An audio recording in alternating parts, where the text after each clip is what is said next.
Hi, and welcome to another session of Reminiscing with History Makers. I'm joined today by Emery Reynolds. Emery, thank you for joining us. Thank you for inviting me.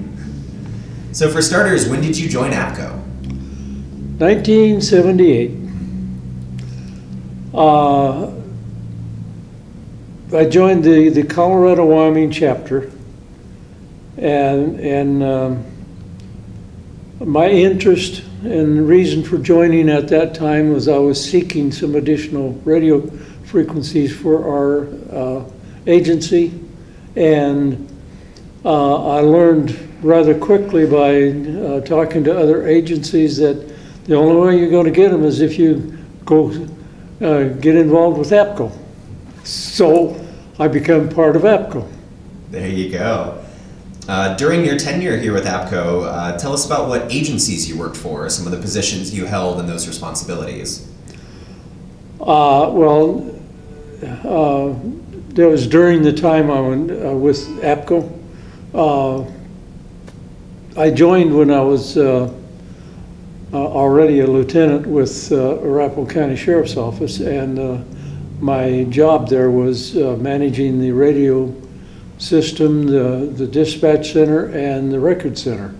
And I held that job from 1974 till probably retirement, kind of like that. And that meant that I got the opportunity, the best way I can put it, to revamp the radio systems that Arapahoe County had and bring it up into the current world. So anyway, go ahead. I lost track of where I was going, but that's okay. Oh, just some of the other agencies or positions you had after that. Oh, no, I stayed there. I stayed, but then I converted my job, or I didn't, the sheriff did. Converted my job to civilian employee in 1993, 1992, somewhere in there. When the Pope was coming to town, they needed a member of our staff to go to the meetings planning for the Pope's arrival, and radios. I was part of the radio system design.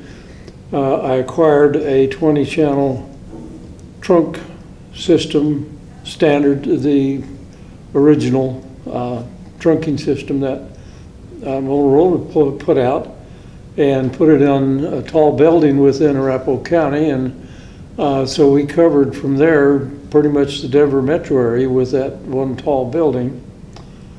And it was used extensively while the Pope was there. I don't remember the dates the Pope was there, but there was a lot of activity around him. And let's see, after that though, we bought part of that system, not all of it, and started migrating to this 800 system that I had been planning on. And so I bought those because they're used at a cheaper price. And we built up a system that was trunking. And let's see, from there, I worked with the state folks and my southern partners, the Douglas County Sheriff's Office. And they were working towards the 800, and what we did is we merged the systems into one big system. That we owned our own hardware, but we took the zone controller and migrated everybody through a zone controller that we all shared. And then, of course, now it's a statewide 800 meg system. Because the state came in full bore when they got the funding and really built the system out. And once the 700 came in, then we had more expansion capabilities of it because it's now an 800/700 system. So that was a lot of fun putting that together, and a lot of meetings and a lot of travel. And of course, APCO was my rock behind all of this, that if I needed frequencies, I was the frequency advisor for APCO at the time, from 1980 through about 2015 approximately. And I'm no longer the frequency advisor, which is fine. I enjoyed it. I took it as a responsibility and a challenge too, because there are so many people that want enough frequencies to stuff in their pocket that they don't need. And they'll get them if there wasn't somebody trying to manage the frequencies properly, and I think I did. Okay, that's fun. Yeah. Can you tell us a little more about what drew you to joining APCO? What drew me to joining APCO? Well, when I went to the meeting, the first meeting at APCO, the guy that was doing the frequency coordination or advisory at the time was with the neighboring county, Jefferson County, and he told me or suggested that I join APCO because of the resources that APCO has. And of course, at the time, APCO was not the manager of the radio frequencies. That was yet to come. But anyway, I joined APCO there, and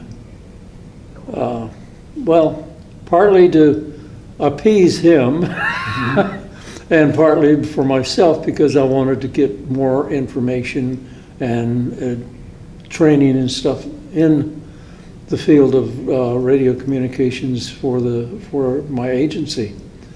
And my agency supported me all the way on it, so that was fine. That's great. Can you describe some of your APCO activities at the state, chapter, or the national level? Well, most of it was as a frequency advisor, and we held monthly meetings at the time because everybody wanted frequencies, and we held them at various locations throughout the state, and finally, when things calmed down, we held them monthly at what's now known as the Adams County Communications Center. They had a conference room that was available to us, and people would come in and they would present what they want, and then we would advise them what they're going to have to do to get it. You know, nicely though. We stayed within the rules of the FCC and of the just good gentleman business work attitude, so that people knew what to expect from us and had an idea how they could get their frequencies if they'd followed those rules, you know, and it's simple. Would you say you had a favorite activity during that time? Besides fishing? Well, I really enjoyed coming to the conferences. That was kind of like my highlight of the year, because at the time my wife was alive, and she would go with me to most of the conferences, and that's because at the first conference I went to, I called her, and I was probably half stewed. And she figured she better keep an eye on me. So she came to the conferences with me. But I really enjoyed her being there. So yeah, anyway, that was my highlight. That's great. Would you say that your APCO membership has had a direct effect on your career in public safety communications? Oh yes, yeah, direct effect, because it's the greatest resource. I worked with several different frequency managers at APCO. The latest one, of course, current one is Farrell Latif, and I saw him on the way over here.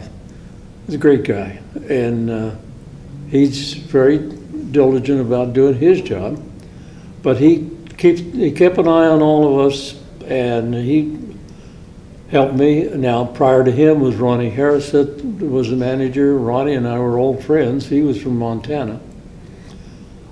And let's see, before him was, oh well, I saw him downstairs, another guy. So they've all been gentlemen and done things right. So the resources that APCO offered at the conferences was the greatest thing to me, because we'd have those special side sessions for the frequency advisors, and knowing Farrell would have experts come in and testify, or not testify, but to talk to us about this problem or that problem and how to solve them and so forth. So there was some great work there. Yeah. Well, you mentioned the conferences. Is there something else that you like most about APCO as an organization? Well, I suppose it's the people, and there's so many good people there. There's always the bad apple, but I couldn't name any right off the top of my head right now, because there's so many good people. That's just great. Is there anything you think APCO does better than anyone else? Oh yeah, manage the frequencies. As far as I'm concerned, I know they manage the frequencies, and I'm not saying that they are the only ones that are good. ASHTO and IMSA are out there in their actual competition, I believe, and I don't want to knock them. They're legitimate coordinating agencies, but APCO, over my years with them, kept things the way I thought they should be at the time. Yeah. So now with the advent of NG911, what would you say APCO needs to do to stay current with the emerging technologies? I'll just stay with it. Just keep up with the technology and keep bringing them forward at the conferences. This is probably one of the biggest displays in the showroom that I've ever seen. It's huge. And the last conference I was at, and of course that was before, no, it wasn't either. But anyway, it was not near as big as this thing, this one. This is big, and I think APCO is finally attracting more to their conference and so forth. So, well, just like you, we'll all become good friends and all that, and associates as well. Yeah. Oh, absolutely, I love to hear that. Good. What would you say stands out as the most significant contribution during your time in office? That I did? Yeah. Oh. Well, I manage the frequencies in Colorado, basically, because most people in Colorado would bring their stuff to our committee, and as a result of managing that, I had a subcommittee from our Colorado State Legislature designed a badge, not badge, a medal for distinguished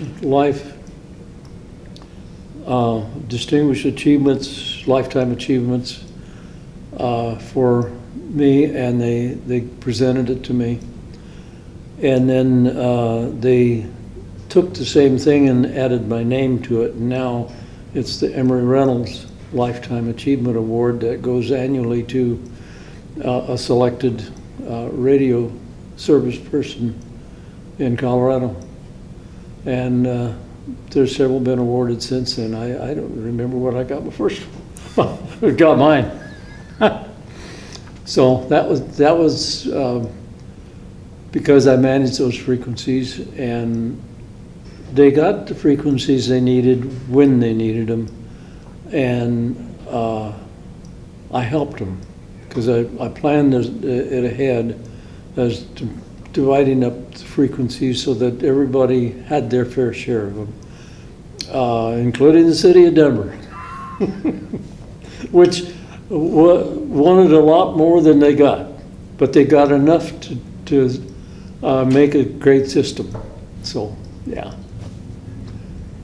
Well, we really appreciate you coming in and sharing your perspective with us. Once again, this has been Reminiscing with History Makers. Emery, thank you so much for joining us. Thank you. I appreciate you putting this on. Okay.